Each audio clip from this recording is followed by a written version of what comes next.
Hey everyone, how are you? My name is Alex and welcome back to my channel. So this is going to be a June update about the 16 gallon. And things are going really well. The plants are growing. The moneywort is doing really good. It's definitely a lot taller than what it was when I put it in here. The flame sword plant back there just grew a new leaf a couple days ago. So it's got a new leaf coming in, which is great. The tiger lotus is, or I should say the two different tiger lotus plants, because it's actually two different plants right here. You can see the bulb right there of that one, and then there's another bulb back there. So it's two different plants. Yeah, they're doing extremely well, and I'm very excited about that. Like, that leaf is massive. They have beautiful redding on them, which is gorgeous. And I'm really excited for when they eventually get to the top, because I really did want to have tiger lotus in here covering part of the top of the tank, because I thought it would look cool. And I absolutely want to harvest the flowers off of them and their seeds and grow them in separate tanks to have more tiger lotus plants. Not necessarily for this tank, I don't want more than 2 in here. But for other tanks that I have planned in the future, I definitely want more tiger lotus. I would like a tiger lotus in aubergine's tank as well. So, yeah, if you're wondering, aubergine is my other mystery snail. So that's Evie back there, my Japanese trapdoor snail. She's a female, obviously. She has had a lot of babies. Since she came in here, she had 5 surprise babies a few days after she arrived, and that's one of them right there, who is like 30 times the size they were when they were born. And a bladder snail or pond snail, I can't really tell which at the moment, but somebody crawling on somebody. And the baby does not like that. That's why they're snapping their shell closed like that. So, yeah. In addition to that, I don't know if I've made a proper update video about it, but I did add in 7 ember tetras and 7 chili rasboras. They've been doing really well in here. For the most part, Kingsley, the betta fish, he leaves them alone.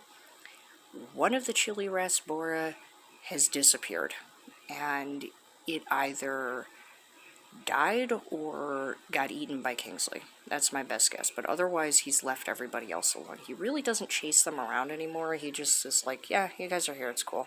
And he will even, you'll probably not see it now because I'm filming, but he will occasionally school with the ember tetras, which I think is the most hilarious looking thing. The chili rasboras might not stay in this tank forever. They might be moved to a different tank in the future if I feel like it's necessary. The ember tetras are fine. Like, they're really, really good tank mates for Kingsley.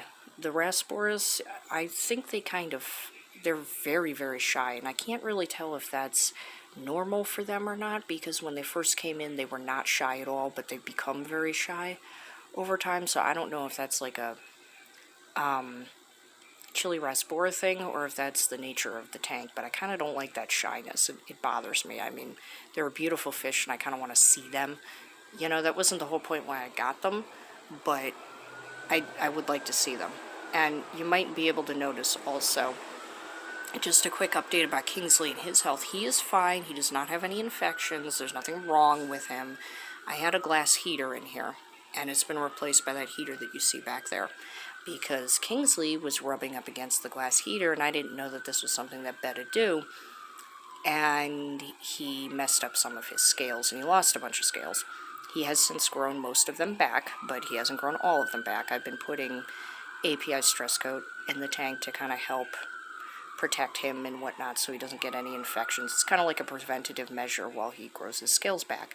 But yes, he is missing scales. Otherwise, he is perfectly fine. He does not have any fin rot or gill rot or gill burn or anything like that. He's okay. So that's, that's him. He has been making bubble nests in here from time to time. He's all right. He's just, he's eating. He's just, yeah. he messed up his scales. So, yeah. And that glass heater wasn't doing a very good job anyway, so I was fine with replacing it because it was crapping out. I mean, heaters do have to be replaced. Oh, there's one of the chili rasboras right there, little guy. See what I mean? Like, he could have, but he just didn't. So, he's fine with them. I don't know if you guys will be able to see it, but there's one really chunky, I think it's that one right there, maybe not. There's one really chunky ember tetra, and I think that one may be pregnant, so there might be babies soon, which would be really cool. And I'm excited about that. We'll see. You know, I mean, I kind of do have this tank set up to support fry, but if they don't in here, that's okay too. This isn't really intended to be a breeding tank, like it kind of is, but not really. It's more of a snail breeding tank than a fish breeding tank. The fish were kind of a thing where it's like, I really want fish in here. So, yeah, and that's generally that. So I want to thank you guys very much for watching. I hope you enjoyed this update. I'm really proud of this tank. I'm proud of how well it's doing, and I'm excited to show you guys more in the future and let you guys see how this tank grows and evolves over time, because it's pretty exciting. So yeah, thank you guys very much, and I will see you next time.